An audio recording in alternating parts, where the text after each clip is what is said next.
Ooh, ladies and gentlemen, boys and girls, it's your favorite time of the week, I think. I don't know. It's ARPG. It's episode I Forget. Today, we're talking about Valentine's Day stuff.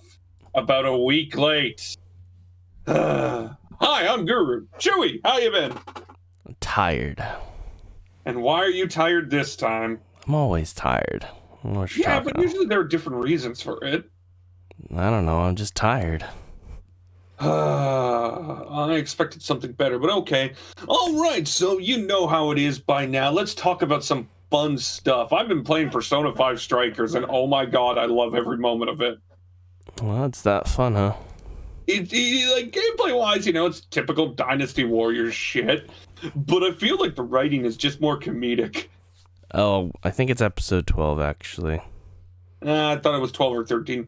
But, yeah, no, I've been playing Persona 5 Strikers. I had my back window smashed open in my car.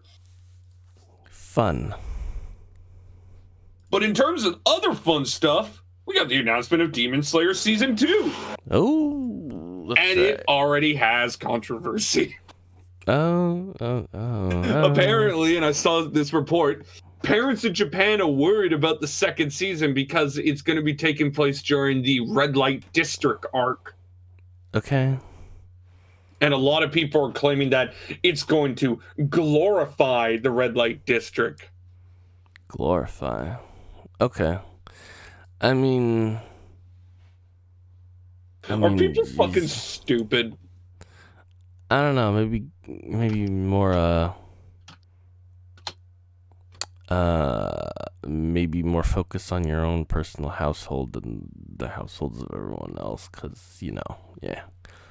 It's not our fault that your husband's going down to the red light district, your wife's going to the red light district, meaning their secret lover. Okay, I'm sorry. Like, let's not act like Demon Slayer was that kid friendly before too, right? I mean, there was already other stuff that you probably want to point out more than just glorifying red light districts. Like, people's heads got cut off, I'm pretty sure. So. Oh, people's heads got cut off, frickin' there's death, despair, and destruction everywhere, but no, the fact that they're having an arc in the red light district is bad. So yeah, I just found that rather amusing. I honestly think fucking that the red light district is probably the best arc of the entire series. It's either that or the next one, which is the Swordsman Village. But yeah, no, I'm excited. And the fact that they've already confirmed it is going to be coming this year is just like, oh, okay, that's awesome. So it's either coming in the summer or fall, most likely. I doubt it'd be happening in the spring. That'd be quite rough. But another thing we could talk about is Netflix continuing to show that they are the best and worst thing about anime. Ah, yes, the Dota anime. That's not a Dota, yeah, that's... What? I don't know. I don't know how to react to that. Like, well, Dota was like the mod off Warcraft 3, right? So all the characters are pretty much just Warcraft 3 characters, right? I can't say anything. I don't know. I don't know. But like, just the fact that Dota anime, I don't even know how to react to it. Like, I've always been League of Legends over Dota, but I've never hated Dota. But like, just again, Dota was made of like a mod of Warcraft 3. Okay. And I'm just wondering, like, what can they do with it? It just feels like a reach, if you ask me. Like, you get my feeling, right? That they're trying to make something from Dota itself. Yeah. Yeah. Like, at least when we're talking about the League of Legends anime that's coming out eventually, at least League of Legends has, like, viable lore to work with, right? Sure, yeah. Like, you get my point about that. Dota has nothing. That I can't comment on either. I haven't gone enough research on that. But yeah, those are like some of the big things that have been announced, and then HoloLive decided just to like blow everyone's mind last week with the HoloLive alternative announcement. With a just godforsaken beautiful PV. Like, you've seen it, right? Yes, but I still don't know what it is. I don't know what it's announcing, honestly. What is the alternative? By all intents and purposes, right now, alternative is at first a Twitter manga. Okay. But it looked, from what I've read, it's still very vague, but from what I read, is that HoloLive alternative is going to be some sort of like alternate universe where the characters can be put into different. It's pretty much isekai in a sense, right? Okay. So like the characters are more themselves. Like you saw in the video, fucking Noel yeeting Coco up in the air as a dragon, right? Okay, yeah. So like it looks like they're trying to create stories with like that idea, right? All right. Like, you see what I mean, right? Like, they're taking the idea of the characters, so like the fact that Noel's a knight and Coco's a dragon and Shinon's a wizard, and they're gonna use that to tell stories. Which I think is cool. I think it's actually pretty genius. Interesting. But right now, all we know is that it's confirmed to be a Twitter manga for sure. But there's also opened up to many more things, as we saw with the PV, right? Honestly, Marcel, if it wasn't for the backing of like an actual media idol, whatever company, and actual money being moved around, I would have honestly thought this as like some sort of like fanfic turned into a comic, into a like home project type of thing turned anime. What do you mean? No, I'm just saying, if it wasn't for the fact that there was actual money moving around, I would have just saw it that way. Just saying. It's like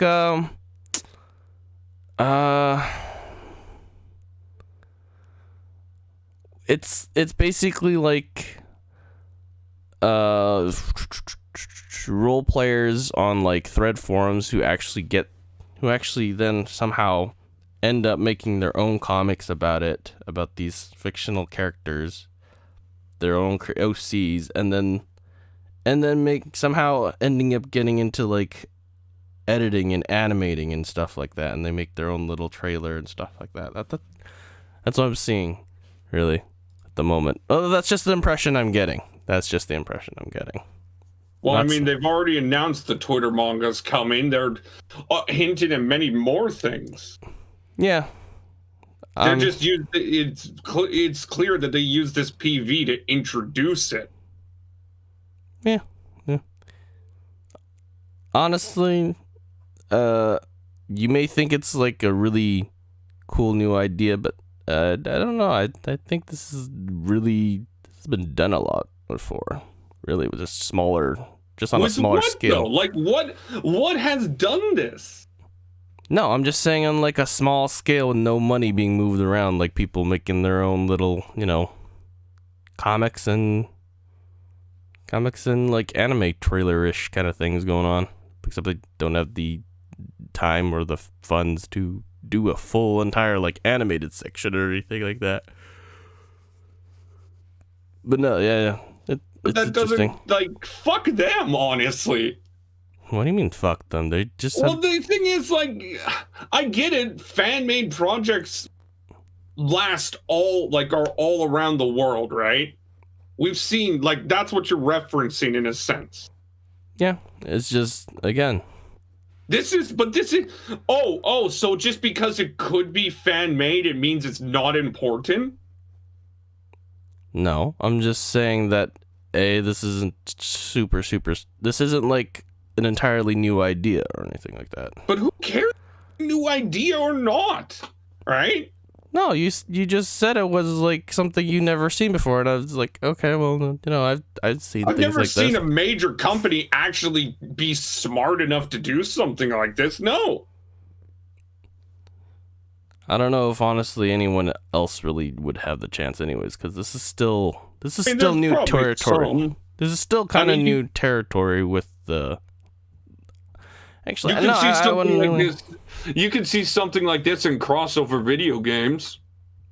Sure. Would you consider that already being? Sure, already happening? Yeah, but I also don't think like they are like. What about Jump Force, for example? Yeah, that was pretty big, and it failed miserably, sadly. You've seen some of the cutscenes of that? How about was it Injustice League? Or was it No, there was like Injustice League, and then I don't think Injustice actually had that. Did they have anybody outside? I thought they had like TMNT added as like No, I don't think they had Teenage Mutant Ninja Turtles. Or was it Mortal Kombat? The last Mortal Kombat has added stuff like Kratos and whatnot, but it's on a smaller scale. I just think doing something like Hololive Alternative is genius. No, wait. They added the Terminator and stuff to Mortal Kombat, I'm pretty sure. Oh yeah, no, they did, yeah. And then they added Rambo, and they added TMNT. And I think they add Teenage Mutant Ninja Turtles? Yeah, and I think they added Mortal Kombat TMT. You're talking about Teenage Mutant Ninja Turtles, right? Yes. I think this is 11 that we're talking about. It's the latest one. No, Mortal Kombat was never in... Let's see.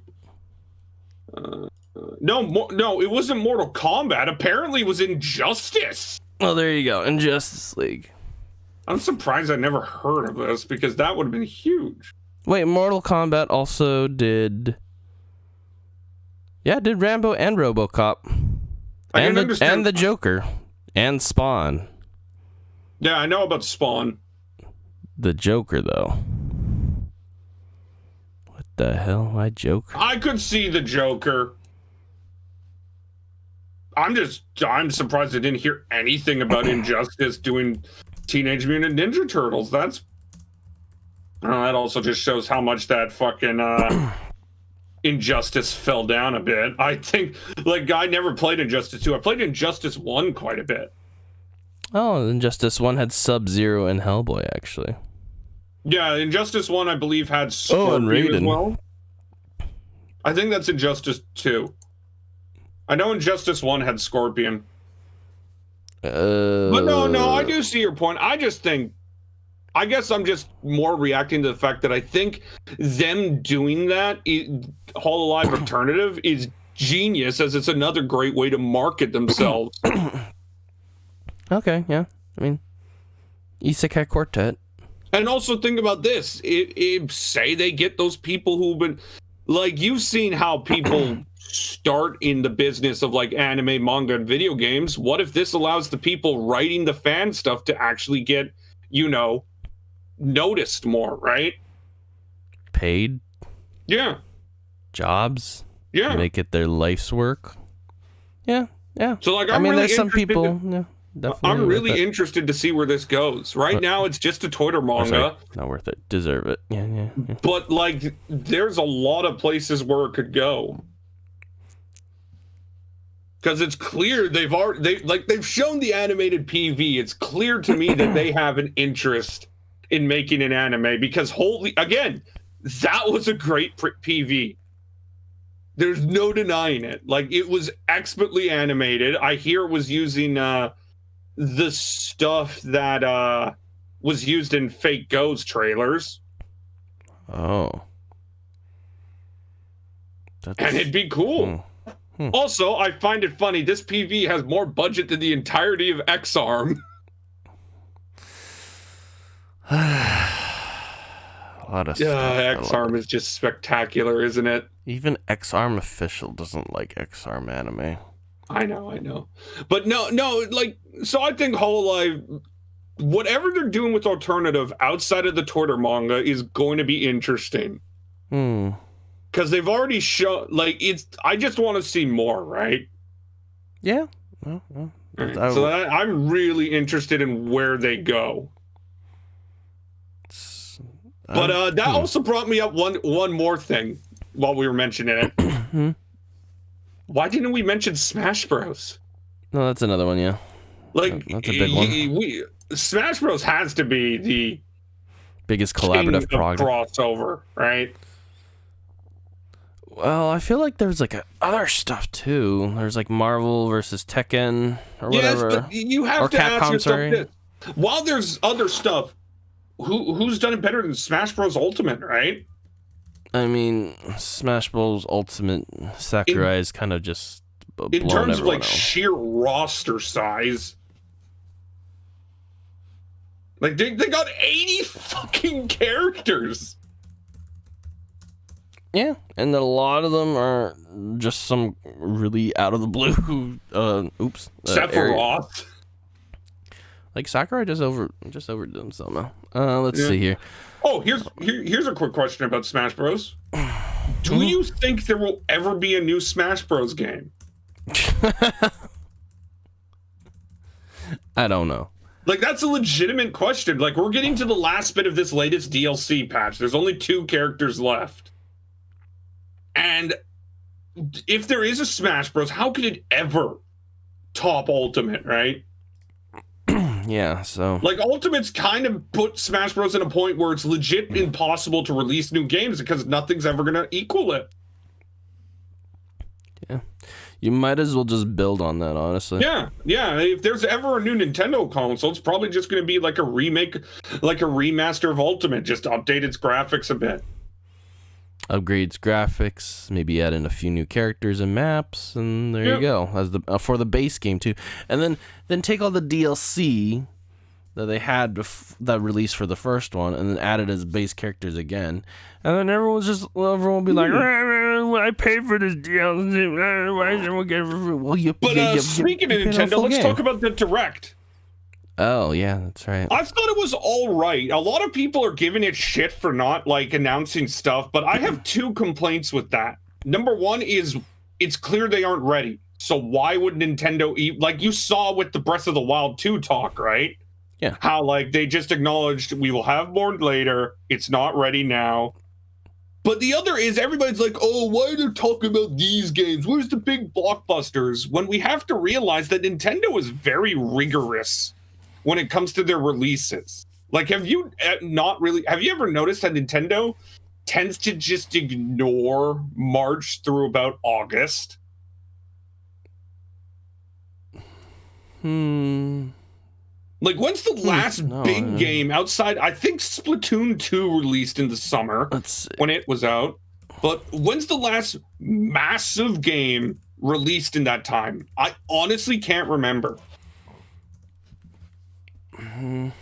Like, I think Splatoon 2 was the last one. Yeah, Splatoon. But, like, if we are discluding the Nintendo Switch release, which was March something, and even then it isn't that far away. Animal Crossing New Horizons was released on March 20th. Okay, we can get that one can be added, but like that one's also close to February too, which is where you see Nintendo start to March 20th. Really slow. Okay, yeah, no, that's okay. Animal Crossing, but to me, I always felt Nintendo slows down releases after February. Sure. When it comes to their major titles. Sure. And we got to remember. Oh, they released Rescue Team DX on March 6th. Oh, I didn't know. We also got to remember. Most of the games Nintendo announced on that Direct were releasing before the end of August. Yeah, I can look at these right here, and I'm just not seeing that much, really. Yeah. Oh, let's look at April. April. Yeah, like most of the games they announced in this Direct were August or earlier. add on to the fact that when they announced stuff like Splatoon and Project Triangle Strategy, those were the first we saw of it. So, like, I'm not saying don't be disappointed. I would have loved to have seen some more Breath of the Wild 2 news, right? I mean, February's you already see a huge slowdown on February. Yeah. It's it's the way Nintendo is. They rarely release major stuff after February. They tend to wait till like just after E3 would be. Honestly, even after January's kind of. Yeah, I understand. No, and yeah, people just need to understand that there's a prime time and there's a somewhat off time kind of thing. Yeah, and usually, and the one thing we also need to realize is, again, like I said, most of the games shown on the Direct were releasing like before the end of August, which means there's still the major time for Nintendo, which is around September to February, that is just completely unknown. Well, there are definitely some games we're all looking forward to that's coming out around May area. And, the only 2 games I'm looking forward to this year that are already confirmed was the one I just bought, Persona 5 Strikers, and Bravely Default 2. Okay. Outside, I'm talking about like Nintendo Switch games. Outside of that, I mean, I got Warhammer 3 most likely in September. I'm actually kind of looking forward to maybe trying out golf, but I don't know at the same time. Mario Golf is something that like I'll buy, but I won't like look forward to me. I love the Mario sports games, man. Yeah, and the fact that they brought out Mario Golf and then they added new stuff onto it just makes me believe, hey, they're treating it more that Mario tennis game on the Wii U. Yeah, and the fact that they had Mario Aces. So now I'm wondering, we might see other sports games come out. I mean, they've already got like sort of a base going on, probably. Mario Strikers returning for the first time since the GameCube. The baseball Mario Sluggers, yes. Yeah. I think the last one was Super Sluggers on the Wii. Yeah, that game was great, and that's just it. Mario sports games are good. So yeah, no, if golf does well, we might see Strikers and Sluggers. Yeah, I wish. No, I can't say this, but I feel like if they put more customization to Strikers with Sluggers, I would put that on the top list for sure. But right now, Sluggers is probably the number one with the fact that you could customize your entire team. Strikers is just like, it's good, it's incredible too. It's just Strikers is good, but like less customization. It was very bare bones compared to Sluggers. Yeah. I remember I would play Sluggers with you guys almost every time when you guys would come over because it was just a fun game. No, I don't think I've ever played with you, but I heard you killed a lot of people. I mean, beat a lot of people. Oh, I remember when Ty, Taylor, and Dakota came over and I won like 29-1. That's sad. It's a fun game. But yeah, no, so I think a lot of people, it's the same thing every Direct. A lot of people just get their expectations way too high without looking at it from a realistic standpoint. Yeah. And I do think, the way I see, if I had to make an honest prediction, I expect we get another Direct sometime around when E3 would be. Yeah, you know what? Because they've already confirmed Breath of the Wild 2 news is coming this year. So makes perfect sense to do something like that, then announce the other more games that are coming. Because again, a lot of people really are not getting under their fucking skull just how impactful COVID has been. Yeah. I mean, for fuck's sakes, look at the PS5 and Xbox Series X! It's hard to get them. We are in February! Actually, I heard somebody family member got some, but yeah, that was interesting. No, we are in February, and I don't think I've seen I'm trying to get a PS5, right? I think I've only noticed 2 people at work get them from our work, too. I'm here looking around, and nothing shows up. I'll see it on, I'll give you an example. Best Buy today had the PS5 up. Yeah. Right? They had the PS5 up for maybe 5 minutes. It's just, like right there is just a absolute perfect example as to how badly the whole freaking COVID has hit. Yeah. Because in reality, do you think if COVID wasn't as bad as this, fucking, we'd see PS5s in the store? It would be nice. Like, that's just, like, to me, that's just a perfect example of how bad COVID has destroyed the gaming market in terms of what they can bring out. There's also people that just buy a lot of PS5s and just oversell them. Okay, let's not get into scalpers. I could be on that all day. You guys are kind of like a little scummy, not gonna lie. Just a Dude, I've dealt with scalpers in like fucking sports games for my whole life. Like the people who stand out of the stadium and literally say tickets for scale, those guys can rot in fucking hell.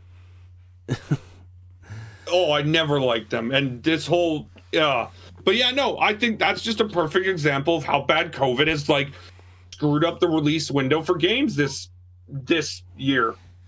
Yeah. Like, I mean, look at Metroid 4. Oh, no. Okay, yeah. Not only did it get hit with a development switch, where they had to restart everything, then a month later, COVID. Oh. Like, it's logical to, and again, this idea that like, oh, well, why haven't they shown us anything? They don't have anything to show. Like we've noticed, Nintendo has especially become really close to the chest with the stuff. Remember when they announced Mario Maker 2, and then 2 months later it was released? Yeah. Same thing with Paper Mario as well. Oh. All right. Yeah. No, I see that. So Nintendo's, like, honestly, I like the way Nintendo's handling it compared to a lot of other game companies. They've been upfront about everything. The Breath of the Wild 2 thing in the Direct is just another perfect example. Yeah, we just take it easy. Just we have expectations, but just sometimes things are happening. They slow down. We just need to realize that. Yeah. Oh, by the way, looking forward to Miitopia. Yeah, let me guess. I'm going to be the Dark Lord. No. I'm going to make you the Fair Maiden. Of course you are. Anyway, let's talk about what we watched this week. Okay. Chewy? Yes. Please tell me you've watched more than one show. 2. That's better than 1. Alrighty, though. I will start. You want me to talk about the third one, which would be X-Arm, which I watched like barely a second and turned off? Have we talked about X-Arm? No. I don't think in depth, no, because we haven't actually looked at it. I mean, what is there to say about X-Arm? I mean, I compare the manga pieces to like the actual scenes, and then I just see X-Arm official Twitter and just say, I don't like it. Like, even the manga's better. Like the stupid thing about X-Arm that I find just fascinating is that they had the budget, and yet they've hired people who literally have no expertise in anime. That's just it. Yeah, I don't know what this was. Was this a science experiment by the government or something? I don't know. Like, I don't get how they can go and say, okay, we're going to hire you. Well, what experience in anime do you have? Nothing. Good. You're good for this. I still don't know. Like, that's just the most shocking thing about X-Arm. But, no, there's been some good shit this week. I don't think there's been anything outrageously bad. I thought Uma Musume had its 2 strongest episodes because they portrayed sports interestingly this week. Oh? Pretty much the whole story was about this girl called Rice Shower, right? And she's this really good racer, kind-hearted, but she's hated by everybody. Like, all the fans. Okay. Because every time she's won a race, it's broken a streak that the fans were attached to, right? So first she defeated Born, who was this undefeated horse girl trying to become a champion with an undefeated record. Okay. And then she defeated McQueen in the latest episode, who was trying to win her third straight 10-show race. And again, everybody booed her. And it's a really good story because it shows the aspect in sports of how it doesn't matter what your intentions are. Like Rice Shower is in the show the sweetest and kindest girl who is just absolutely destroyed at the fact that she gets booed every time because she, in her words, is destroying another dream. And like, she's not this evil person, but she's being forced into a heel role because of fans' expectations. And they portray it really well because it's the type of stuff you see in sports all the time. Okay. Like, you've watched basketball. How many times have you seen a feel-good story destroyed by a team of just good people? Yeah. Like, we see it in sports all the time. Feel-good stories do not always win. No, they don't. They usually end up on pretty bad teams. And the people who beat the feel-good story aren't always just a villain. No, they're just as hardworking. People who want to be cheered just as much as everyone else, but because they're the ones winning, they're treated like a heel. Yeah. I mean, but then again, there's also just big, gigantic fan bases. Oh, and that's kind of it. So yeah, I mean, it's kind of hard to really say that because they have a huge fan base too, and then they got their personal fan base, not just a team fan base, etc., etc. Yeah, it really dived into the emotion of a fan those past two episodes, and I really liked it. It showcased that it sometimes doesn't matter how much you want to be praised, you're going to get booed. Not because you did something bad, but because the other person they wanted to win didn't. Yeah. But yeah, I thought Uma Musume the past 2 weeks has been incredibly strong. And it really continues to be just a really well-rounded show. I thought stuff like Dr. Stone was good. I liked how pretty much this whole episode last week was about Chrome and his escape of the prison. And the way he did it was quite ingenious. He pretty much made himself look as stupid as possible. Because the guardsmen were treating him as this primate since they know he's one of the people who was not encased in stone. Yeah. And yet because of that, he was able to outsmart them. Yeah, that was an interesting one. Yeah, and Yasuhime continues to be good. It's not great, but I mean, we got an Inuyasha sequel that's pretty acceptable, if you ask me. Though I do hate how people are like, oh, what are they doing to Mohoha? Well, look at the title. The story doesn't have anything to do with her. Oh. I mean, it sucks, don't get me wrong, but like, the story is the half-demon princesses. She's like, what did you guys expect? She's half demon. No, she's quarter demon. Oh, right, yeah, because, yeah, never mind, yeah. Yeah. She's quarter But yeah, demon. no, it's coming to its climax now, which is going to be good. I'm generally interested to see what happens. I'm still surprised they haven't done anything with Kagome or Inuyasha. They want them to show up at the last episode and kick everyone's ass. I mean, help the main character. Well, I mean, that's probably what's going to happen since, remember, they're sealed by Sashomaru. And then, let's see, what else was interesting this week? Oh, let me pull it up. We can talk about ReZero in a moment. Promise Neverland. I don't know what the fuck they're doing anymore. I think they decided to take a little knife and just cut open their stomachs.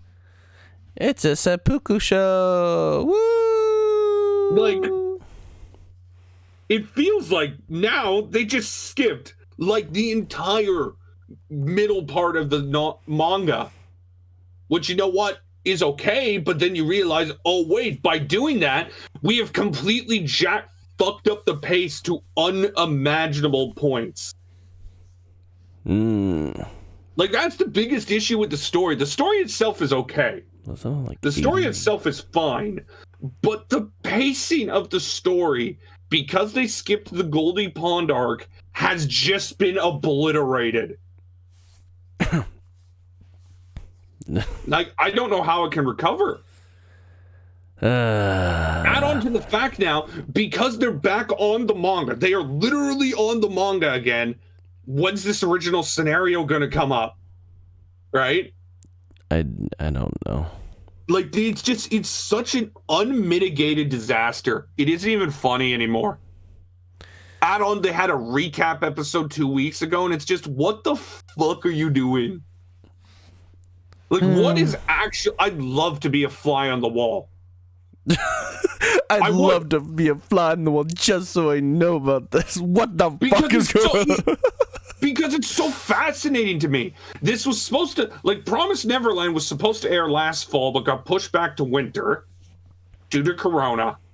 And you have to think, because of that, this whole thing has just went to hell.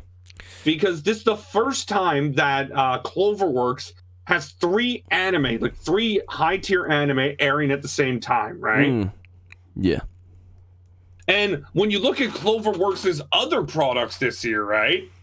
They are doing Horimiya and I believe Wonder Egg. Was it Wonder Egg? Yeah, Wonder Egg Priority and Horimiya. And they're doing Promised Neverland at the same time. So, like, it really feels like all 3 of those airing at the same time, plus COVID, has just destroyed a Promised Neverland's production. Yeah. Because if you look at Cloverworks before, they rarely, if ever, do more than 2 anime at once. Yeah. That's the true. only time they had 2 anime up at once, oh god, I'm scrolling back and it looks like was when they were working on the Fairy Tail series, when they had to do Promised Neverland at the same time when it was in winter, and they had to do Ace Attorney and some other anime, Dakatiro. Oh no, they had 4 Oh, but that was also when they were still around with A1. Oh. Yeah, they were still connected to A1. Okay. But again, it feels like COVID plus the 3 animes at the same time has just destroyed their whole production. What was that?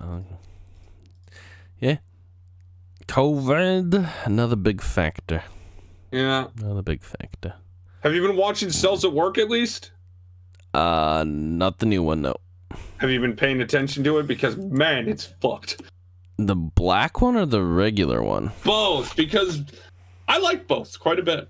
No, I haven't kept up with it. I will say, I think the original is better. Oh. Because, Cold Black gives you a different look. But also Cold Black just seemed to have lost a lot of the charm that made the original so good. Okay. Like, the original now is telling a story about cancer. And, like, that's darker than anything Cold Black's done, because Cold Black kind of feels like it's it's dark for the sake of dark at times. Okay. So I get that because that's the body of Cold Black, right? Like, it's a fucked up body. It's an unhealthy body. I still remember the erection episode. That's literally what it was, though. But yeah, no, freaking other than that, Log Horizon had a pointless fucking episode. Oh. But yeah, outside of that, there's like 4 or 5 shows I want to talk about, but I've done enough talking. Lucas, how was Skate? gay. I mean, no, they actually they did a beach episode. After they got completely thrashed by Adam before the last episode, they went and did a beach episode to heal up. They went to a smaller, I don't know what the island was called, just to go to the onsen or whatever, the springs, just to recover from their injuries and stuff like that. So it's just it's just like so it was a filler episode. It was a lighthearted in between filler episode, but it still touched a tiny bit of stuff. Because there was definitely some things brewing, honestly, between the main characters. And again, it just, dang, this does feel a lot like BL. But then at the very beginning of the episode, they were just Ricky was just like trying to work up the courage to talk to a cute girl that was on the ferry. And everyone's like, "Oh, so that's your type." Oh, and everybody's how do you pick up girls in Japan? You say like things like what brings you here, and have you eaten? I don't know, that was pretty interesting. Anyways, the next episode was basically the reveal that Adam wanted to set up a tournament going on with the S people. And tournament arc! Basically, and everyone was like, or whoever got to the finals would race against him or something. Mm-hmm. And then the thing is, we have to go back to when Reiki asked Langa to promise him not to skate against him again. Well, Langa's kind of breaking that promise a little bit by trying to participate, because he as a skater is excited to like compete against Adam, who's an incredible skater despite who he is, personality wise. And Reiki just doesn't understand, and he just says, "You know what, that's, you guys maybe you're excited, but I'm scared. Like, I don't want to race against that kind of guy again. I don't want to skateboard against that kind of guy." And then they finally did like a little part, and he's like, "I don't think we're good match anymore." So I think he was just like, I don't think we're gonna be friends anymore, pretty much, kind of thing. And yeah, it ends on that with the whole rainy thing, and Langa just standing in the rain as Reiki walks away. Not upset about it, but just like, just really somber about it. So is it still worth it in your opinion? Honestly, it's still been pretty enjoyable. And I felt like there was gonna be they were gonna hit some sort of wall anyways, this friendship, because they were obviously, or it kind of just showed it quite from the first episode that Langa was on a totally different level than Reiki when it came to skating. But at the same time, I don't know, like, Reiki kind of ignited the passion for skating in Langa, so it's like you can't really have the one without the other, in a sense, almost, in this dynamic. And like, Reiki made Langa's board too and all that, and like helped him practice and things like that. And it's not like Reiki wasn't improving either. It's just he just improved at a slower rate. And it's just like, I don't know. It's still decent. And then I watched World Trigger. So I think last time I left off, the neighbors were attacking Miden, Earth. It's been a while. They were attacking the border headquarters, and they had revealed that they were going for their ship, basically. Mm-hmm. And I believe when I left off, they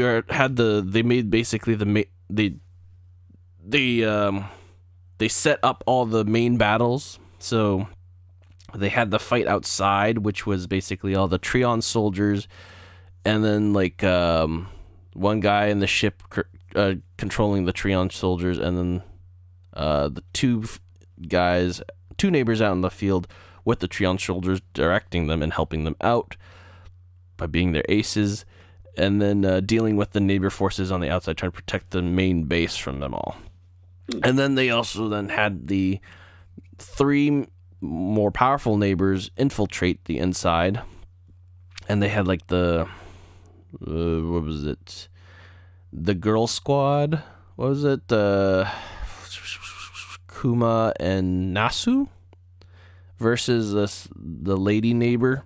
So there was that fight, and then there was the captain of the expedition of the neighbors and one other dude supporting him versus like the top 4 attackers. I think it was top 4 attackers of the border agency, right in front of the basically the enclosed expedition ship that they had to protect. And can I say it's kind of amusing that when you look back at, like, I'm looking at the site, apparently World Trigger had an English dub, but it doesn't have a dub for episodes 49 through 63 of first season. I think that's a filler. I think that was like the big filler arc. There was a huge big filler arc that was like happened. I don't know why. I think it was might be because they were catching up and stuff like that, because the guy went on break. I mean, 49 through 63 is just cut from the English dub. Yeah, I think again that's the filler arc. I find that somewhat amazing. Anyways, they resolved all those fights. The girls beat the lady neighbor first. The guys outside were wiping out the Treon soldiers and the 2 people by themselves. Oh, and then I don't know if you remember this. I don't even know if you watched the first season of World Trigger. Oh God, no! That's 73 episodes. Anyways, there in the last season, Afrotactor or whatever, the other neighbors had attacked Miden, the guys with the horns, and they had a POW basically from that invasion. His name is Hughes or whatever, and Hughes actually went out to try to contact these neighbors so he could get back to Afrotactor, his homeworld, for I think there was a particular reason, something about his master or something. So he's just being loyal, trying to get back to his master because he's like raised as an orphan or something. I don't know if they went. I don't know if there was I don't remember the backstory for that. Anyways, he went to contact them, and the neighbor, the one particular neighbor he met up with wasn't a big fan of Afrotactor, even though they were technically their vassals in this case, because their main reason for attacking Miden was because of Afrotactor. But he basically like tried to get the guy to prove his worth by killing one of the Miden people, which happens to be the kid that went after Husei from the little kid, the Yorisuke or whatever his name is. Fuck, with the capybara. And Husei then decides not to, and at the very last minute he tricks the guy and like strikes him down. And yeah, ends up foreshadowing a little bit there, because I think Jin ends up there, and Husei says he wants to end up on that expedition ship so he can go back to Afrotactor. But Jin, who showed up, is all talking about like, I think I know a way of you getting in, and then it's foreshadowing the whole.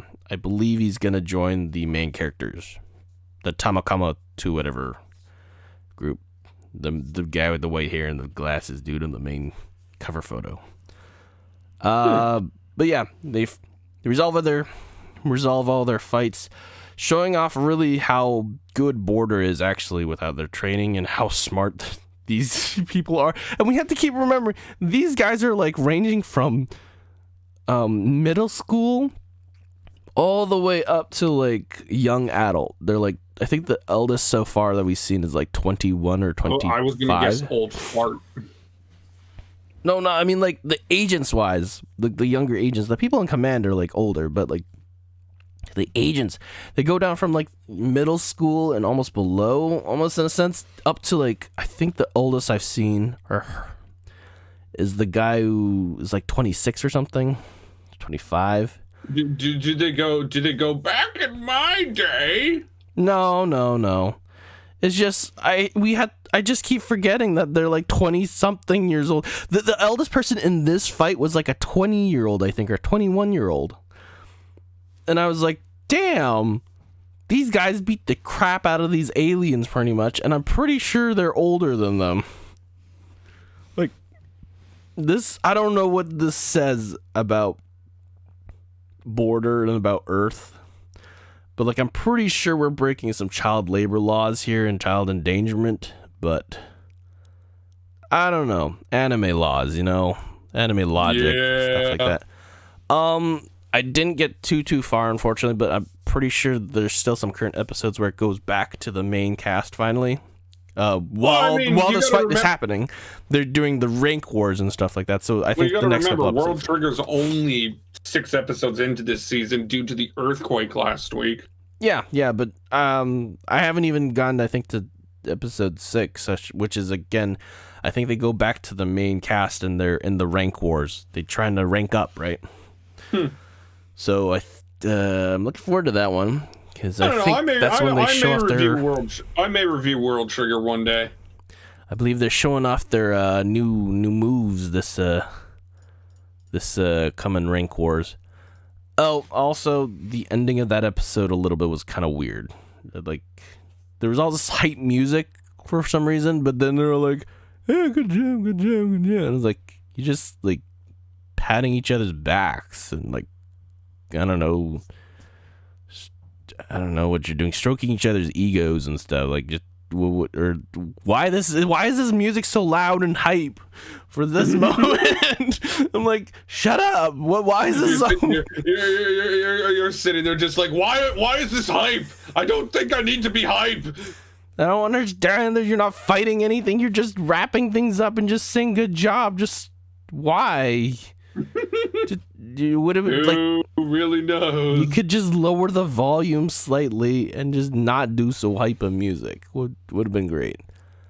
But besides that, I definitely want to make note. Even though this hasn't been aired or anything, this is more talking about future seasons. What's up? Tokyo Revengers, Marcel. Yeah, no, that we'll talk about spring a little bit later. But there is some hype for spring, and Tokyo Revengers is definitely up there. Zombieland Sega Revenge as well. Yeah, and then we got Iruma-kun Season 2. Yeah. We got My Hero Season 5. Freaking spring season is looking pretty fantastic right now. I wouldn't say spring season looks as good as winter, because winter, Jesus Christ. I still haven't even watched all the things I want to watch. But, like, there's a lot about spring season I'm excited for. Fucking Fruits Basket, the finale. That's going to be great. Oh, yeah. I mean, but we'll talk about spring season in a bit. Megalobox Season 2 is coming. No. Why? Why? I feel like I've hit a trigger point. It's not even that good. Are you kidding me? Megalobox is like one of the best rated anime of its time. Uh-huh. Yeah. Uh-huh. Anyways, Dr. Stone Wars, Tensei. I haven't even watched some of the stuff in winter that I wanted to watch. Well, I mean, winter's still not over yet. Yeah, that's true. There's only a couple weeks left before we do our reviews and previews. Oh, yeah, and there's Boku no Hero Academia 5th season. Dude, I want to talk about that final... oh, my God. That chapter of My Hero that just released last Sunday. Oh, and To You the Eternal. Oh, yeah. And the new Shaman King. I'm watching that because you bitched at me. Come on. They're only giving 20 episodes. Give it like 25 or something. I want to get to the very end. There's a slice of life. Is it time? The slime anime. Yeah, it's the kind of like an in-between, like 4-coma kind of thing. Slice of life hijinks stuff, because the second part of season 2 is airing in the summer. I think that's genius, by the way, to have something like that in between. I mean, yeah, a lot of people There's 86, the anime, which is one of the light novels I see a lot of people love. Oh, Godzilla SP. Yeah, the one by Bones and Studio Orange. Blazing Kabaddi, Shakunetsu Kabaddi. How about Eden Zero? Oh no. And of course there's that was Nagatoro-san anime. Yeah, and then SSS Dynasmon. You know and what? then Spring's there's the one good. that I'm sitting here and saying to myself, this is either going to be the best anime ever, the worst anime ever. And I always use its English name because I shaved my beard and then I picked up a high school girl. Oh no, this one, the Higewa Sora. Yeah, Soru. I think this could either be something great or make me want to stab my eyes out. Cringe. Again, I literally think we are either going to see one of the best romances ever with this, or something that'll make me want to rip my eyes out. Cringe, you mean?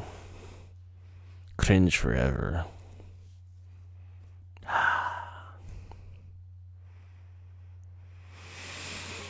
Anyways, yeah. No, we can talk about spring soon. It's getting close. There's another anime with Ui Shigeru as the character designer, which I'm looking forward to. I really do like her character designs. But yeah, there's a couple stuff in winter that I want to talk about. Mushoku Tensei. It's starting to get bad. Why are you giggling? No, just go ahead. Yeah. It's starting to get bad. I hate Rudy so much. Okay. I get it. He's a.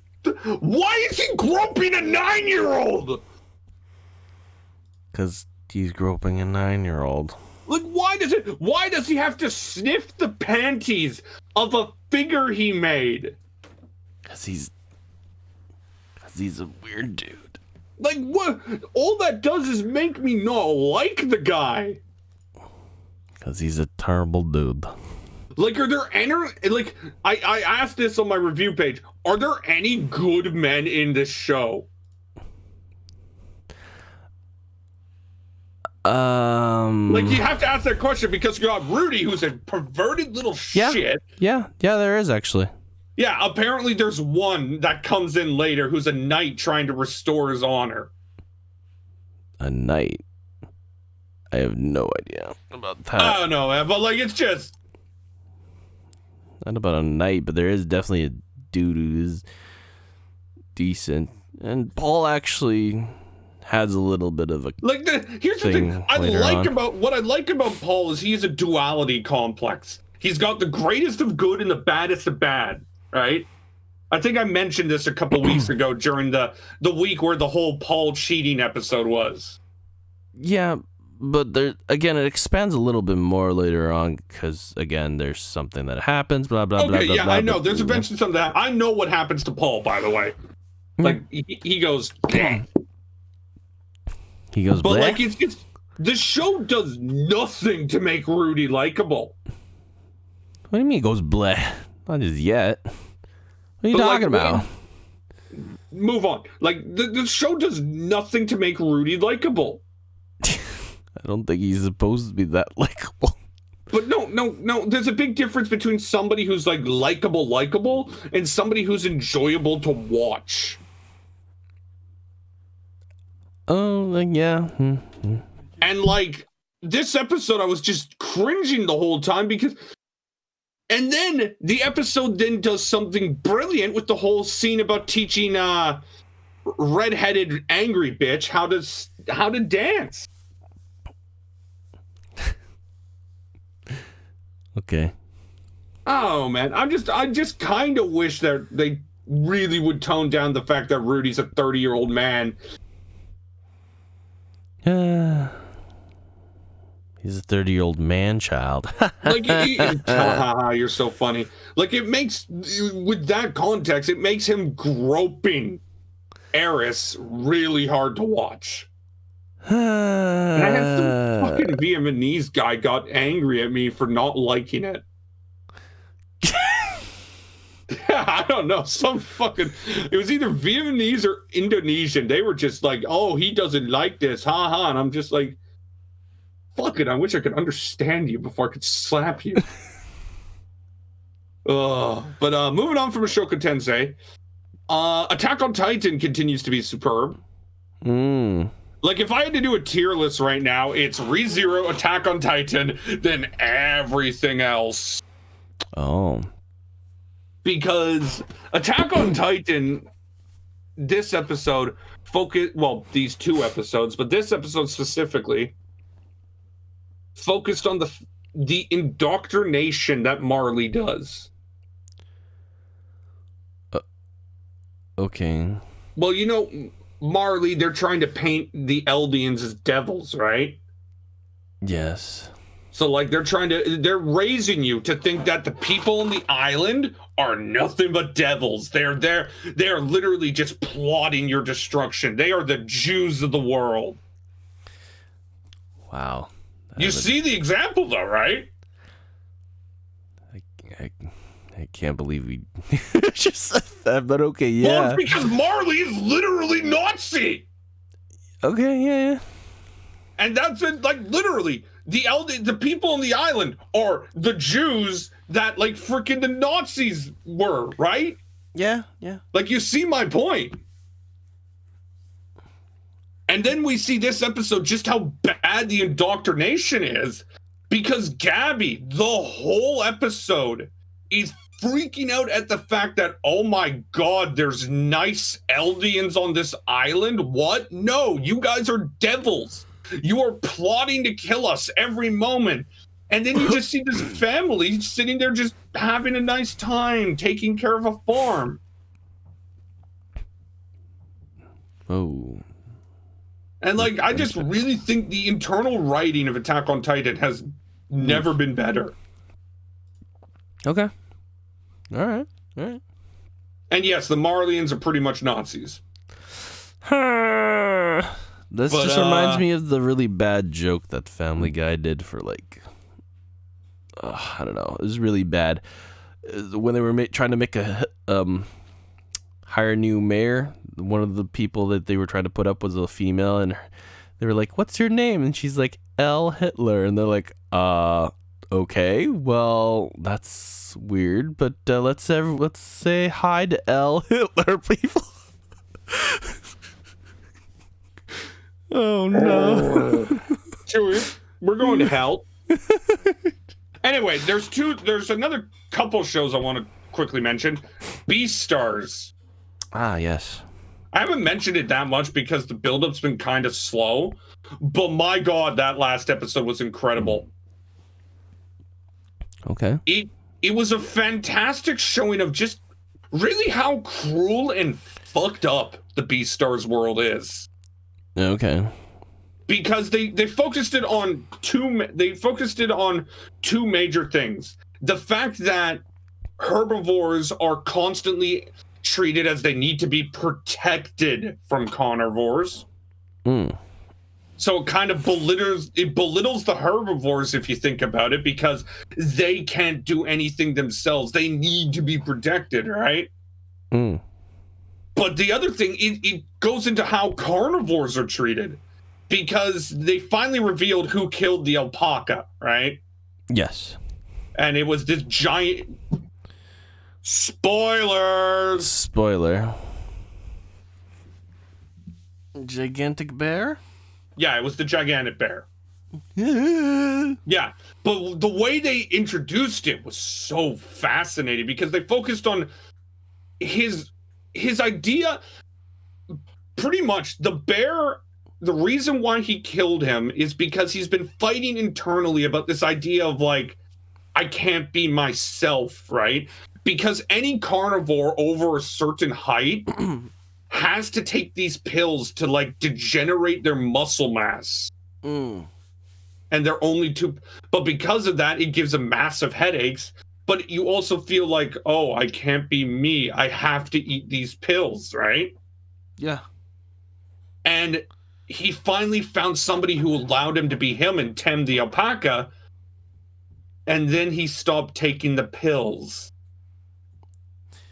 Huh. And then he killed Tem, thinking that, like, Tem was, like, embracing him and saying it's okay to be like this. And now that, like, two people know that he killed him, he's breaking down. Oh, no. And, like, it just gives this idea of, like, how screwed up the world of Beastars is. It's interesting. It's an interesting dynamic, I'll say that. Like, and then all the fucking. Everybody wants to fuck someone. Yeah, and then that hits another note there, too. I'm like, I think they actually brought it up too. Like, you can't actually have two different species have a baby together, but they could just fuck anyways. I think there's a character who comes in very later in the series that is like a combination of a carnivore and a deer. Really? I'll bring up his name. Give me a second. It starts with an M, I believe. Wait, so they can actually? Yeah. There's a character that comes into the season later, and his name is Melon. Okay. And apparently he's a half-breed. He is a gazelle, but with the jaw and claws and eyes of a leopard.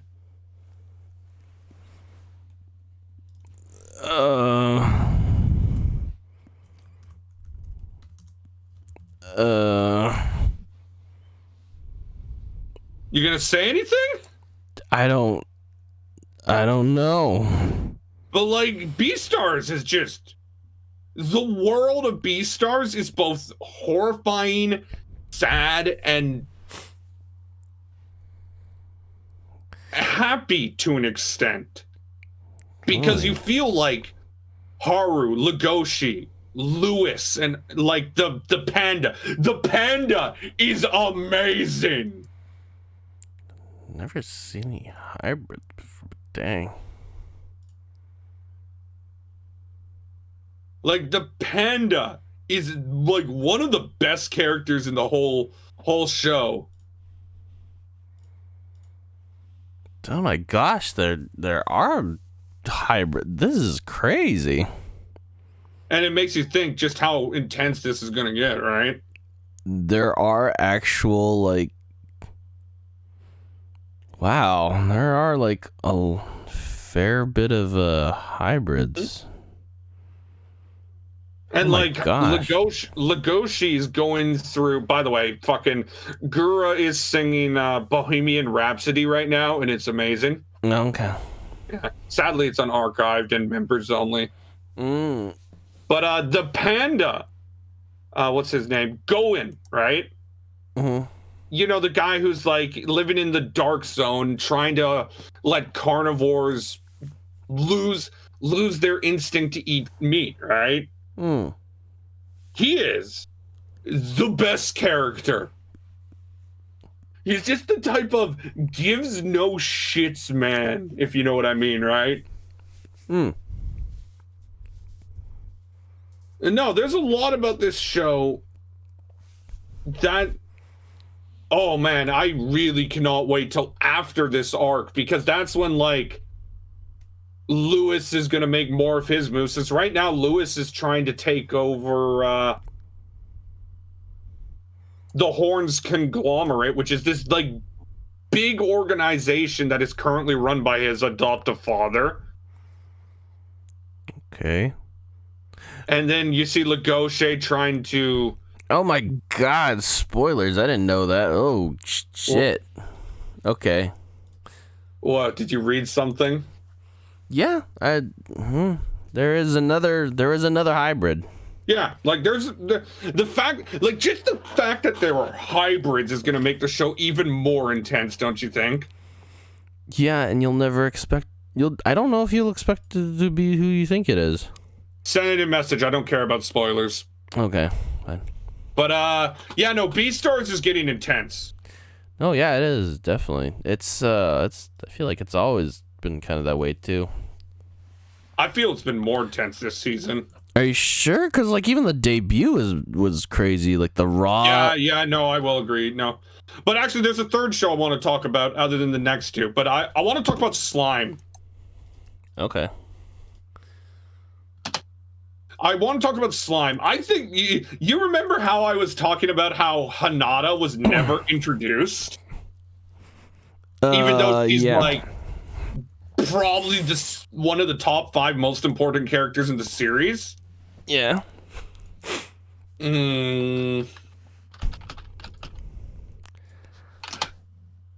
Hinata finally showed up. Oh yeah. Beat the shit out of Rimuru. Like, she beat him to the point where Rimuru, I haven't watched today's episode, but Rimuru is like using a last-ditch effort to survive. Oh. And I'm just sitting there just like, man, I'm glad that she's finally here. Well. But one thing that was bugging me, and I don't know if like this is something that's just me or is like this an actual bugging. I don't like how the humans are winning the battle right now. Oh. Because the main battle is the Hinata versus Rimuru, obviously. But during that, the random kingdom is attacking Tempest. Yeah. There's a shield around Tempest that is like destroying the monster's power. Oh yeah, that's right. Yeah. I don't know. I hate. I'm nitpicking here, but I don't like that it's there. Why does the shield need to be there? Because they want to kill him. Yes, but the shield wasn't from them. It was from Clayman, I believe. Oh. So like, it just feels a little nitpicky because you know the second the shield goes down, which it will, because that's probably how the story's going to go, the humans are going to die. The humans are going to die? Yes, because you saw in the battle, Shinon was winning until the shield started taking full effect. Oh, okay, yeah. And it's just, I don't know, I'm a bit nitpicky because I'm just thinking, why not just have, like, the humans do their plan of trying to bait the monsters to attack, and then the kingdom attacks, right? I don't know, maybe... that was the plan. Why is this shield needed? Like, it's a nitpick. It doesn't hurt the story. I just found myself a little annoyed at the fact because it kind of telegraphed how it's going to go. Once the shield goes down, the humans are done. Or that, or just Rimuru shows up or something. I don't know. Well, I mean, the episode today is going to be great. Rimuru, step up. But there was 2 other shows I wanted to talk about. Jesus. And that is Spider. Yes. I think Spider is one of the best shows in the whole fucking year. Okay. Like, it's not even close. I think the amount of stuff this show is able to do is very impressive to me. Oh. Since they're telling 2 stories at once, really. Yeah, the one with the spider and the one with the other side. The human. They're telling the story of the spider who's just trying to get the fuck out of the cave, right? And then they're telling the story about Schlon and the rest of the students. And I really like that story because it turned to the point where the teacher literally removed all of the students' skills. Okay. Like, Hugo, he tried to kill everyone like the dick that he is. And Hugo, yes, he's a bad villain. He's one note. It's not fun. I don't like how simple he is. Okay. But after he fucked up, the teacher literally removed all of his skills. Okay. Like, literally just took away all of his skills. And I'm sitting there just like, Wait, shouldn't that be more of a point than the fact that? Like, shouldn't the fact that the teacher can literally remove anybody's power be a little bit of a question mark? Yeah. But no, the episode ended with Vampire Lady, who is clearly... I hate Hugo. I think he's a bad villain. I also hate how stupid he is. Because you think, in a world where it's human versus demons, maybe listening to a vampire is not a good idea, right? Like, what this vampire is going to do is give him the ability to brainwash. R.I.P. Yeah, and I'm just sitting here just like, man, it's going to be funny when it just backfires on him. But no, I think Spider's been really impressive this year. Okay. I think its ability to tell... The big thing, again, is that the ability to tell two stories at once is very impressive to me. Okay. Yeah. Even though for some reason everybody thinks the anime is shit. Really? I really do not get how this is rated below a 7 on Mal. No, I didn't. Oh yeah, eventually the Demon Lord's gonna come in, and I'm looking forward to her. Okay. But yeah, the final thing I want to talk about obviously is ReZero. Okay. It is simply brilliant. Simply brilliant. Like, everybody's praising Attack on Titan, but no, ReZero's the best thing this winter. It's not even... Like, I said how, like, it's ReZero, then Attack on Titan, then everything else. No, it's ReZero, then a couple bit down, then Attack on Titan, then everything else. Every episode of ReZero is like a giant battle, but a battle of words. It's a social battle. And it just keeps you... It's a throwdown. Completely hooked the entire time. Just throw down on the bro down. Like, the latest episode had pretty much the entire past of Sanctuary revealed, right? Okay. And how it ended was so cool to me, because it ended with Subaru and Roswell coming to the idea that they are pretty much the same person. It's just they have one way of doing it and he has the other. Yeah, duality kind of thing. Yeah, but the way they did it is so cool, because they took both faces together and started merging them, right? Like one camera over one face over another, to the point where they literally same shot, two faces over each other, and it's just like we are the same person. I'm like, oh my god, I felt that. But now that, like, Amelia's done with the trials, right? I'm done with the trials too. It's time to deal with the mansion, and I am so excited for that. Okay. Yeah, no. If you ask me right now, ReZero's number 1. I think Attack on Titan's number 2. Spider number 3. And then if you ask me 3, 4, 5, it would probably go Spider, Slime, and Beastars. Okay. Yeah, that's how I would rate the top 5 anime this season.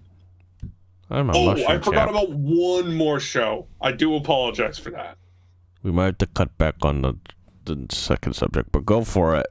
We can do that subject pretty quickly. Higurashi. Wow. So, Higurashi has revealed pretty much to an extent why Satoko... Well, here's just a quick summary. It's revealed that Satoko, Rika's best friend, is the time looper. Is the one who is holding her in that date. Time loop? Yeah. Okay. Is the one holding her in that date and causing her to go through all the shit, if you know what I mean, right? Yeah. And they're finally going to they're finally reviewing as to why she's doing this, right? Okay. Oh my god. Who the fuck is this? This time loop stuff kind of from Higurashi kind of reminds me from the Umaneko. Well, you got to remember it's made by the same person. I know, but that's the main thing. I'm gonna be real with you, Chewy. Yeah. One of the characters that appeared at the end of the latest episode is literally from Umaneko. Oh, lovely. Yeah. Lovely. Yeah. I don't want that nightmare. They're really having fun with it. But what I was about to say is pretty much what happened is this. Rika, she wanted to move on from like the town, right? I'd mentioned that before. But she wanted to stick with Satoko. Okay. So she convinces Satoko, hey, apply to this school, we'll get in together, we'll still be friends and whatnot, right? And for the first bit, you can see that Satoko's thinking along the lines of, oh, this is just a phase of Rika. In reality, she'll come back to me, right? But it doesn't happen. So Satoko's just like, okay, I'll work hard. I'll get into the school. And she gets into it. And it's a really rich kid's school, right? Yes. And then she still has that idea that, oh, this is just a phase. Rika will come back to me. Oh, this is just a phase. Oh, she really doesn't like this stuff. And they slowly drift apart. Rika isn't great in this scenario either. To the point where Satoko has broken down with the whole idea again. She's just selfish. She's looking at it at the extent of Rika is not knowing what's best for her, right? Oh, okay. You get that idea. Everything with Satoko's like, oh, Rika's just doing this, but eventually she'll be back to normal, right? Okay. Like you see that? Yeah. All right. Yeah. And then it leads her to what we're going to find out next episode is making a deal with this fucking Feather-Thene Augustus Aura and trapping Rika in that timeline. It also makes sense as to why Rika's six-string murders when everybody else was crazy, but Satoko was calm, cool, and collected. But anyway, I think we need to talk about some ships. Okay. So, Chewy, we were supposed to record this last week, but, stuff came up.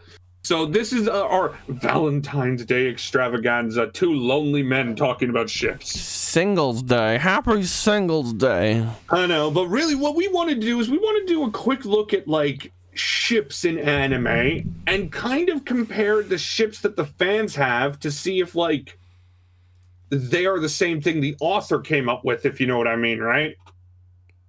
Okay, yeah. Get it. Look at the ships. For example, we used ReZero as an example. The main ship in ReZero has always been Rem and Subaru, even though the actual ship was Amelia and Subaru, right?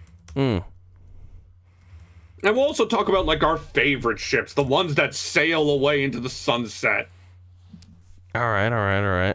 Alrighty, so why don't you start first, Lucas? What my favorite ship is? Yeah, what is the ship that makes your wee jiggle? I couldn't think of a phrase. What the fuck? Come on, you can think of something. You know what? God, this is actually a fair bit. Let's see.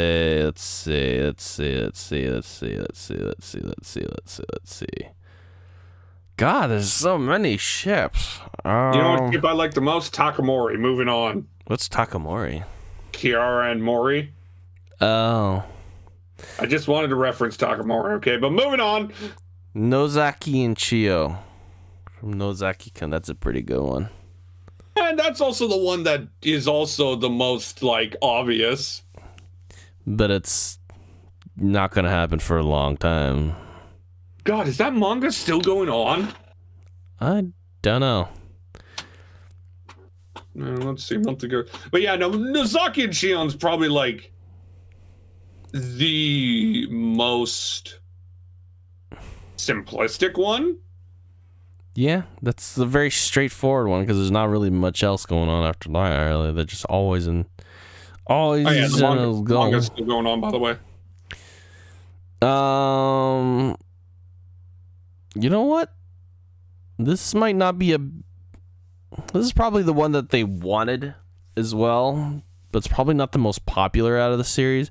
But from Shokugeki no Soma and Erika, actually. I don't think that's a big popular. Soma and Eric, you mean Arena? Arena, yeah. Because I'm pretty sure a lot of people like Soma and Megumi more. Oh, that'd be. Oh, yeah, no, actually, no. Who's the best there? Soma and Megumi? I don't know. No, actually, I disagree on that because the last seasons really hammered down that whole relationship. I know, but that's at the same time. That's like it's because the manga's popping out of that. But I feel at the same time, it's like everyone else is like, hey, but what about Megumi? I think at the start, I'd agree 100%, but by the end, I think the consensus ship was Eren and Soma. Another one. From Majutsu no Index and Toaru no Railgun and Index, Toma and Misaka? Misaka. Yeah, I hate that so much. I hate you so much. That is probably one of the best ships out there. Screw everyone else. Let me just say, have I really talked about Railgun at all outside of the third season that aired? I don't. I hate Toma's character in Index so much. I just really hate Index to begin with. But in Railgun, I think Toma's character works. So yeah, no, I can see that being like the premier ship. Let's see. God, give me Railgun season 4.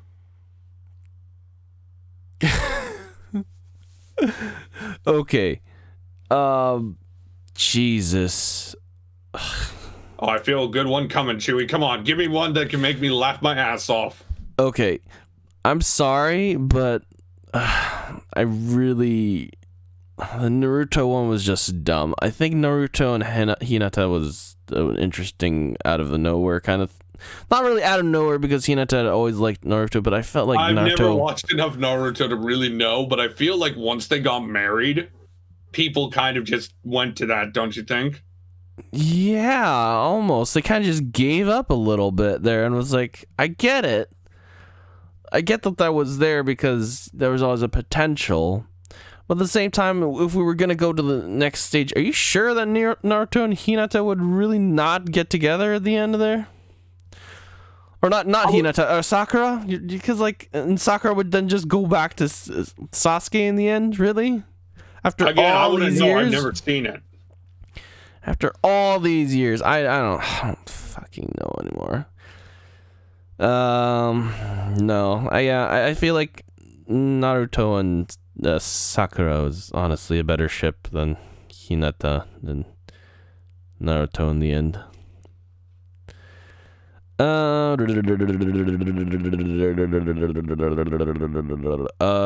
Here's one. Oh, what the all of a sudden is Nisekoi. Nisekoi, yeah. What do you think was the bigger ship? The main character with Onodera or the main character with Chitoge? Oh my god, Onodera. Fuck you, Chitoge. Really? I don't care. I feel like why are you so all of a sudden so harsh about that? It's hard in the first case, but still, I think Onodera is the better choice in the end. I mean, Chitoge is incredible, but still. Chitoge was decent. I think when looking back on Onodera, she's really basic. You know what? That's it though. I'm into basic girls. Sorry. That's true. I also really hate Nisekoi by the end of it. Too many. It's not that I kind of hate hate shows that have like, oh, the promised girl. Too many. But no, yeah, I think you're all right. The main ship there was probably Onodera and Raku. And the authors didn't go for Chitoge. Oh, here's another one. Quintessential quintuplets. No. What's up? He fucks them all. That's it. Oh my god. Chewie, we're trying to do an actual segment here. It becomes a harem, and it's, what is it? They all are okay with polygamy. But that's not how it ends. I know.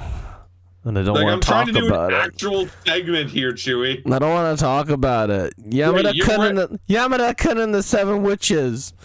Wait, no, Chewie, we're talking about quintessential quintuplets. Ryu Yamada and Urara Shiraishi, this is the best one, fuck.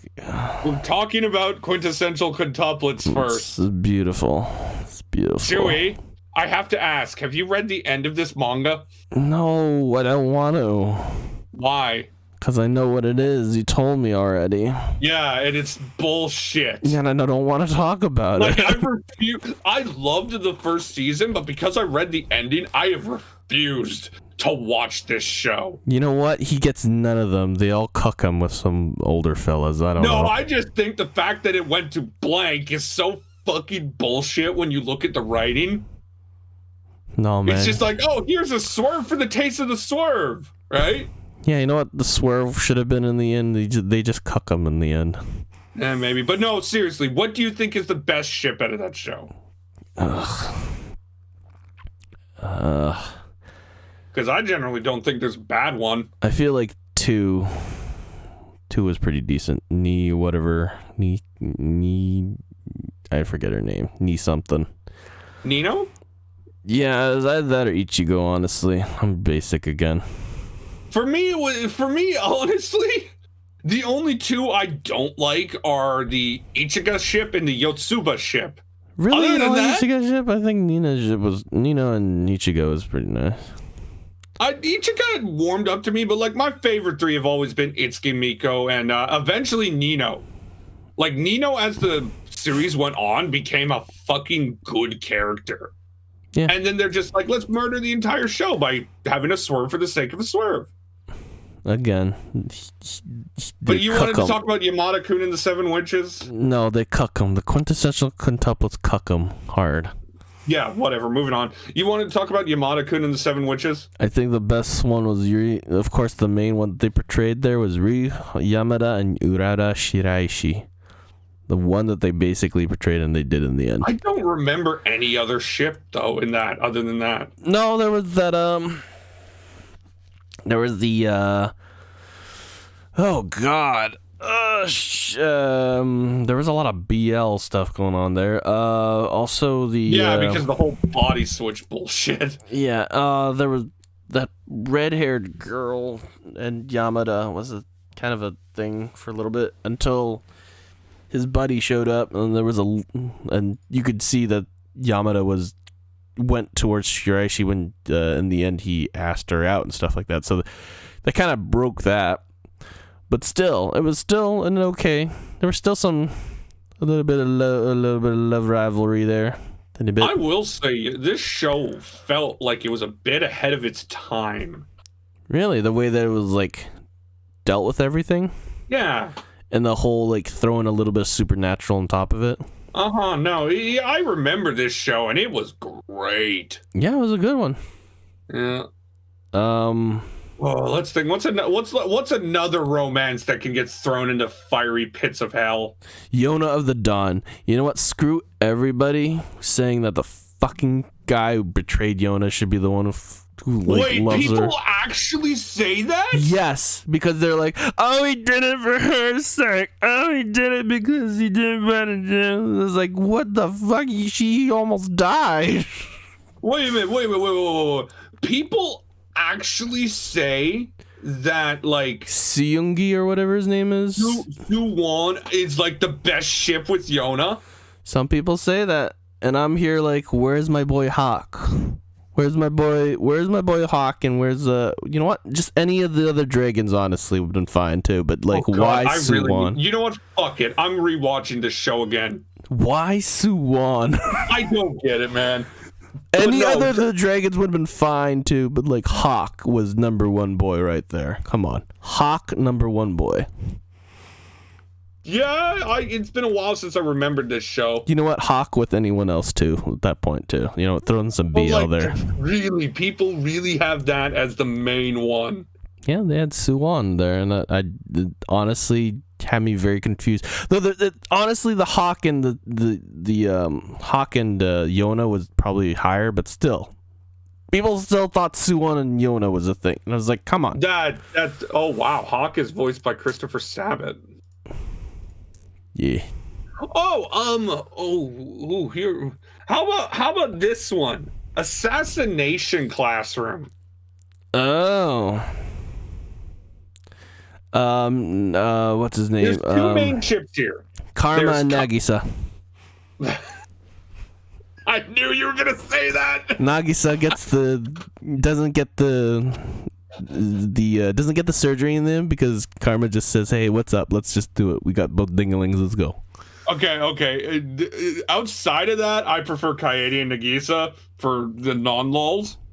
But this is a non-lulls. We have to say the best ship is Karasuma and Arena, right? You mean the baseball guy and the other? No, chick? I'm talking about the military guy and the assassin. Oh no! Yeah. Like that has to be the best ship. That's one of the best ships. Yeah. No. Karma and Nagisa. I'm not lulling. That's some intense tension there. God, Assassination Classroom is one of the best shows of all time. I actually thought that the baseball guy and the whatchamacallit, the most popular, girl. Yeah, I know who you're talking about. I thought those two were actually cute. Pretty cute. Yeah, they definitely are. If they went for it, but I don't know if they did in the end. I've always enjoyed freaking. Okay, Marcel, here's the big one. Karma and the scientist girl. Oh yeah, no. But okay, what's the big one? Pokemon. Fuck off. You think Ash and Misty's number one? I mean, Ash and Misty's obviously Ash and May. Ash and Misty's obviously the fanship. There's what no about doubt Ash about it. and Serena? Look, I think Ash and Serena is the closest Pokemon's ever gone to actually good romance. I mean, and he actually gets a kiss, so it's like, come on. So, like, I think the show wants to go for Ash and Serena, but, like, fans are obviously going to go for Ash and Misty. There's no fucking doubt about it. It's all about the nostalgia in there. Yeah. Personally, I think Ash and May was pretty good. I did like Pokemon X and Y a lot, by the way. Honestly, I thought Ash and May was pretty good. Oh, dude, don't get me. I as a kid, I had the biggest fucking e-girl crush on May. Dude, May's still the most underrated Pokemon on character ever. I adored her. Yeah. Good design, honestly. Oh yeah, no, the Japanese voice and the English voice was nice too. Yeah. Here's the thing. She's literally the reason I use the female character in all my Pokemon games. Well, there you go. Yeah. Alrighty, let's do it. Let's knock off a few more. Okay. Let's think of some big ones here. All right, we already mentioned ReZero, so we don't need to mention that.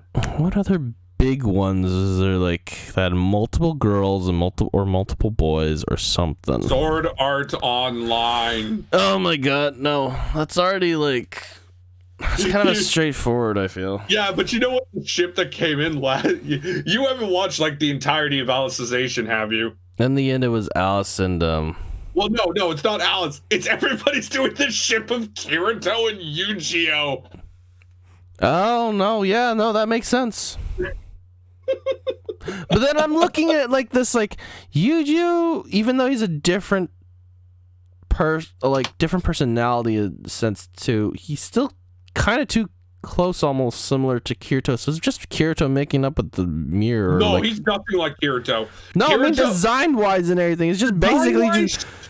Design-wise, sure, they look a little similar, but personality-wise, they are fucking so far apart. I know that they're different, but it's still... I watched the entire thing of the first part of the Alicization, so don't run me out on that. But I'm still... God, I was just like, look... I know personality-wise they're different, but like, God, when you look at it, it's like looking at a mirror at that point. Wouldn't it freak you the fuck out at that point? Just like doing yourself? It's like, come on, man.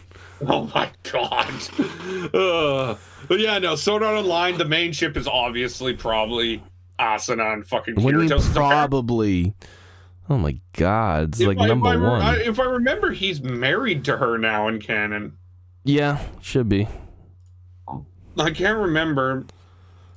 I think they are. But anyway, yeah, okay.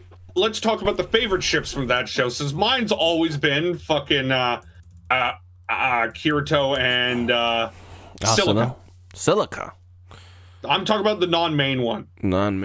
Actually, because I think Silica, in terms of like the original SAO, was probably handled the best in terms of her introduction. Whoever says Kanade, you're a piece of trash. That's the girl that died, right? No, wait, is that the girl that died? It's been so long. Who the fuck is Kanade? Is it Kanade or have I messed up her name? I think I messed up her name. Give me 1 second here. Her wiki. Characters. No, sorry. Suguha. Whoever says Suguha and Kazuto, you can go fucking straight off a cliff, my dudes. Oh. God, don't like. I've never hated Suga's character, but like, just fuck off. Such a big bro con. I'm sorry. Actually, I thought Kazuto. I at least got her main story of her trying to not be in love with her bro and trying to put all her love into Kirito. Then all of a sudden, oh wait, Kirito's my brother. Oh my God, that's such a gross trap. I was like, come on, dude. Actually, I thought Shino and Kazuto wasn't, or yeah, that one's probably the second most healthy outside of, the two obvious ones, Asuna and Alice. Yeah. Asuna and Alice? Yeah. Oh, no, you're talking about the ones for Kirito in general. Yeah, okay. Yeah. You know what? Kirito and... I can see it. Kirito and Yuji. Yeah, I can see that. Yeah, that one is just like the fan favorite. God, I miss Yuki so much. Maybe Suga. All right, next show. Come on, let's nail off a couple more. I'm trying to think of some big shows here with a lot of options. Okay, My Hero Academia. My fucking God. Bakugo and Midoriya. Bakugo and Midoriya. Sorry. Okay, some non-BL stuff. I think everybody really disgusts me when they ship Midoriya with the crazy girl. What's her name? It starts with a U. No, it starts with a T. Toga. The one that cuts people? The blood? Oh, yeah. Yeah. I mean, you know what's disgusting? Bakugo and Uchako. I don't know her name. Urukawa. I'm sorry. You're a filthy degenerate if you think that's the best ship. Bakugo and Ochako? Yeah, Ochako. Why is that disgusting? Because you're a fucking disgusting degenerate if you think that's a good ship. Fuck you. Why? Fuck you. No, why? I'm literally... You know why. You know why. You know why. I'm asking you why. It's trash. That's a trash ship right there. Don't get me started. That's just... No. But I'm asking you a good question as to why it's trash. It's Ochako and Bakugo. Like, are you getting mixed up who Ochako is? Am I? Who do you think Ochako is? Isn't that Urakawa or whatever?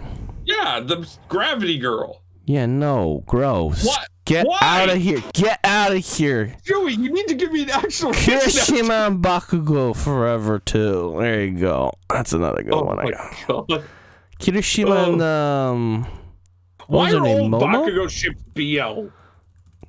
Because Bakugo's a top. Oh my fucking God. Moving on! Oh, no, but I thought the Kirishima and the... What's her name? Momo was actually pretty good. Momo. The alien girl. Oh, you mean Mina? Yeah, no, that's not bad. It plays into Kirishima's whole I want to be stronger because of Mina being able to save those, like, help those two who were scared. Todoroki and Bakugo. Oh my fucking God. Moving on! And Todoroki and that smart girl or whatever. That's pretty decent too, actually. Todoroki and Momo? No, the smart girl. The girl that could create stuff from her. That's Momo. Yeah, that's Momo. Oh, that's Momo. Okay. Yeah, the alien girl's Mina. Oh. Actually, Momo's not a bad one with Bakugo either, but... Momo's just a really good character. I feel like Todoroki and Momo would be better. Moving on. What are some other ones? God. Come on, let's do 3 more. 3 more? I gotta find some big ones that we both kind of know. It's a thing. Let's be real, I watch a ton of anime, so we probably might. Yeah, but you don't watch some of the... The thing is, you don't watch some, like, big ones, too. They're not, like... Just say one. I don't know. I can't think of anything else right now. I'm just trying to find out what else. God. How about One Piece? Of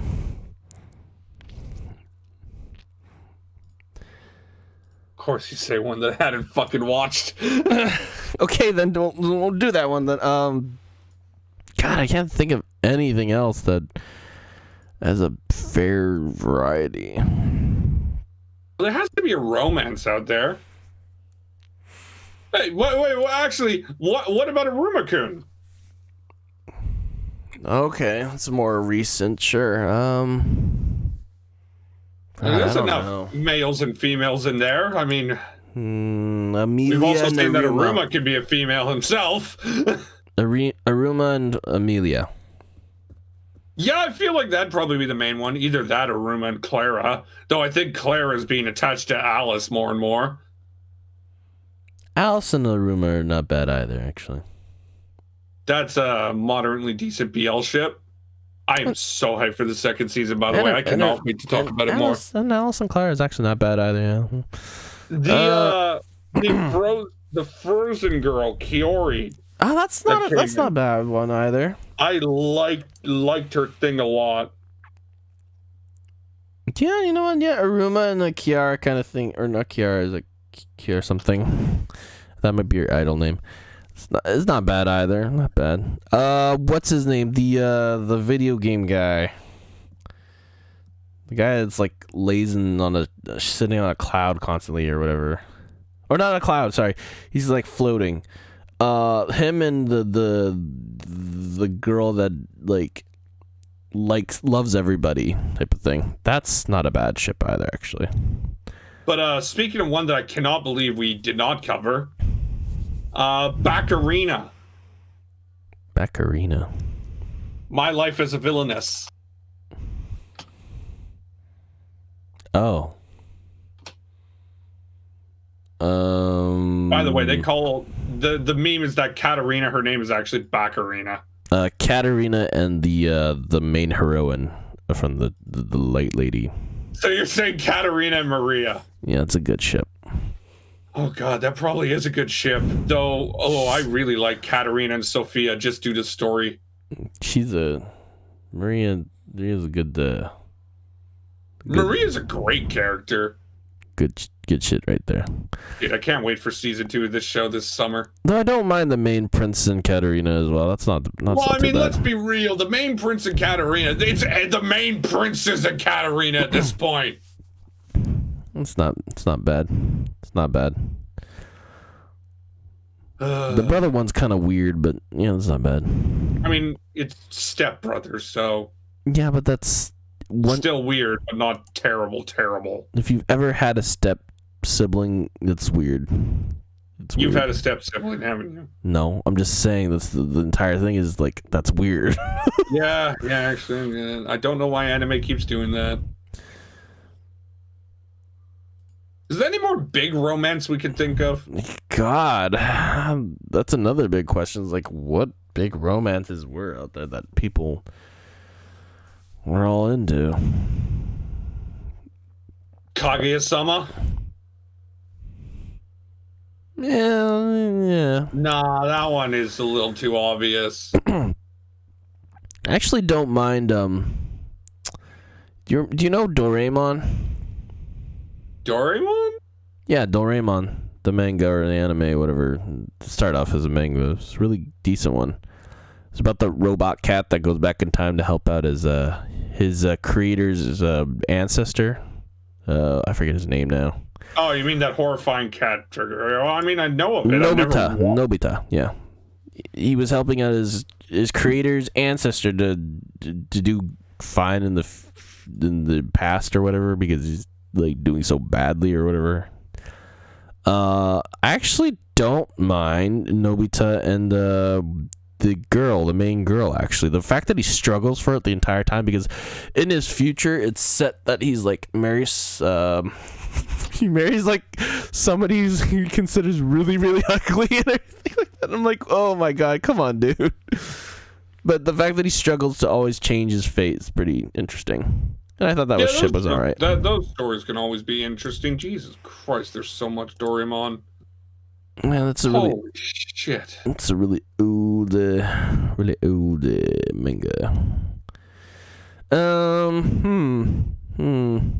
There's got to be one more we can think of. I'm trying to think of some big ones that I really like, but I don't remember any big ones that I liked. A lot of big ones are just simply one-on-one, right? That's the thing. There's also some that I feel like are kind of illegal, but you know. When has that ever stopped you before? It's true.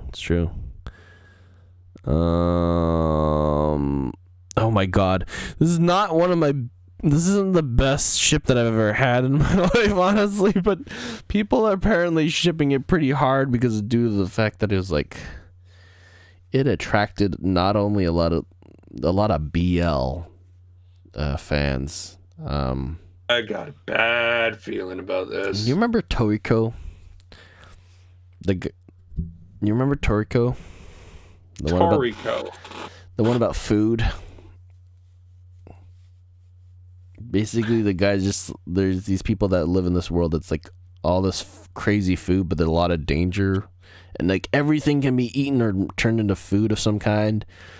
But it's like, it's super dangerous, and it's like a huge world, and it's blah blah blah. So they send out. You mentioned this to me before. This is like the Dragon Ball Z ripoff. Yeah, and then they send out like gourmet hunters, basically. Sure. I've never seen it, but like, what? Toriko is honestly the target of a lot of BL ships because he's like huge and ripped kind of thing.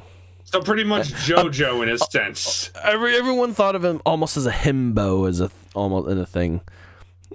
And I was like, this is kind of scary.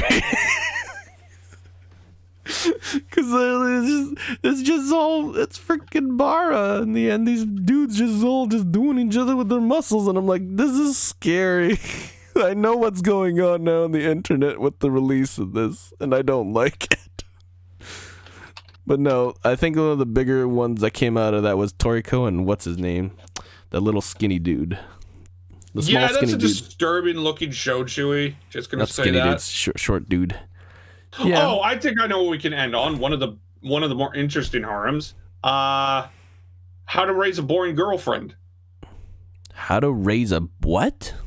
Psychono. Psychono? Yeah. I don't know what you're talking about. You're telling me you've never seen this? I don't know what one you're talking about. What is Psychono? Psychono, how to raise a boring girlfriend. How to raise a boring girlfriend. I don't know. I don't remember this. You're telling me you have never seen this? I don't know what you're talking about. I just linked it. I don't know what this is. I'm gonna click it. I don't know what this is.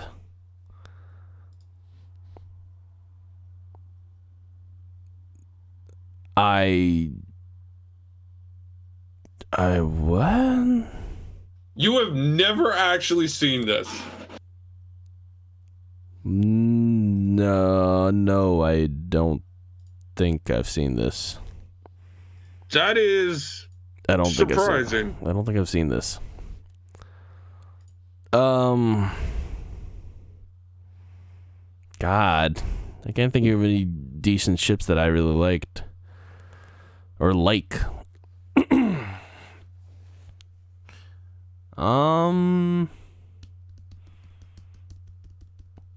Wow, out of everything so far too. I need to go back and look at like what was. Okay, this episode's going on a fairly long time, so we gotta figure out something fast here. I'm just gonna look through seasonal anime right now. Well, then why don't we just go with like something like this? No. Why don't we end on this, Chewie? Kiss him, not me.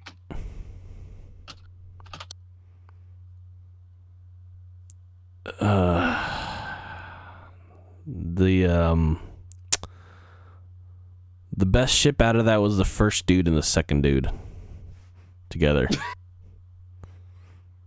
And I don't remember who brought it up, but I think the first dude has to be top. I believe he's is it the Seme? I don't know. I think it's Seme. Yeah, there you go. Uke, I think, is bottom. But yeah, there you go. Well, this has been a very weird episode. Oh, here we go. High Q. Here we go. There's another one. Oh. But yeah, let's go.